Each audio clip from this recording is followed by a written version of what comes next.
Donc, mon pervers narcissique introverti, caché, le serpent, c'est-à-dire lui, il va te faire des sourires d'ange. Tu vas jamais savoir ce qu'il fait. Pourtant, il a foule de meufs dehors à qui il escroque. Il a foule comment on appelle ça, d'escroquerie dehors. Il va te faire croire qu'il t'aime, que c'est ton mari, alors que il s'en va doter une autre, il s'en va marier une autre. Il te met dans l'illusion, il te blague, etc.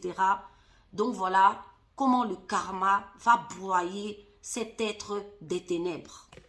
Parce que vous savez mes gens, quand on parle des ténèbres là, souvent, vous pensez que les ténèbres c'est parce que c'est noir ou bien que le diable va venir avec des cornes ou la lumière, ça brille. Non, ce sont des actes. Quand on dit les êtres ténébreux, ce sont des êtres qui sont dans le mensonge, qui sont dans le vice, la perversité, qui sont voilà, raconter n'importe quoi sur les gens, c'est-à-dire la diffamation, la jalousie, tout ce qui est mauvais, c'est ça qu'on appelle les ténèbres.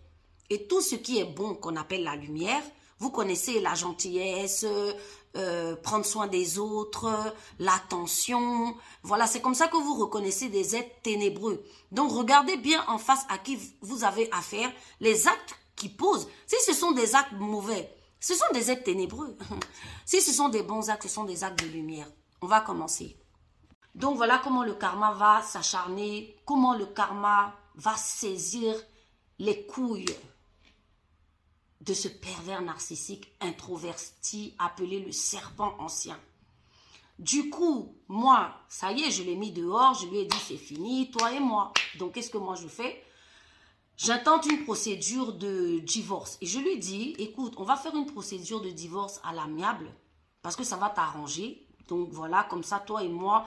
Et s'il avait accepté, mais regardez comme c'est des escrocs jusqu'au bout, il aurait eu ses papiers. Voilà, parce que la procédure à l'amiable, on s'entend, ça met un peu de temps et du coup, voilà, et on allait rentrer, c'est-à-dire, on allait divorcer à la date du divorce en bonne et due forme.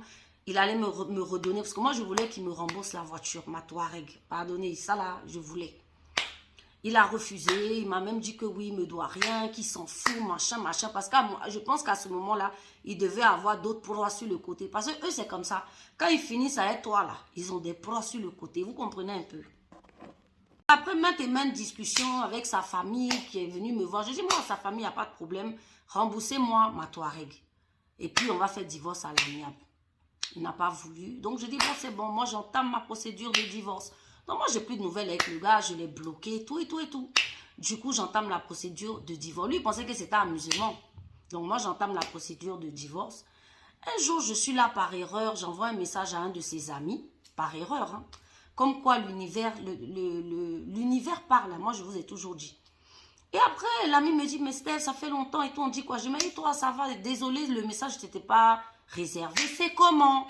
Il me dit, ah, ton type est à l'hôpital, c'est grave, c'est très, très grave. Vraiment, même, il peut en mourir, il est à l'hôpital. Je dis, ah, donc je comprends pourquoi j'ai reçu plein d'appels de lui et tout, machin. Donc, je vais essayer de voir. Donc, j'appelle la grenouille. Bon, je vais arrêter de l'insulter parce que là, on parle de maladie mortelle. Je l'appelle, je dis, mais c'est comment? Qu'est-ce qui se passe et tout? Ah non, je suis à l'hôpital. Je dis, ah bon, mais qu'est-ce qui se passe? Il n'a rien voulu me dire. Il a commencé encore à vouloir me blaguer. Je suis seule, viens me voir à l'hôpital. Je lui ai dit, écoute, moi, je ne peux pas venir te voir. Sache déjà qu'on est divorcés parce qu'il n'était même pas au courant. Hein. Et donc, je ne peux pas venir te voir. Tu as des amis, tu as de la famille. Essaye de voir avec eux. Mais bon, voilà, commence à me demander pardon, pardon pour tout ce que je t'ai fait. Je te demande pardon, il faut que tu puisses me pardonner. Je lui ai dit, écoute, moi, je te pardonne. C'est du passé.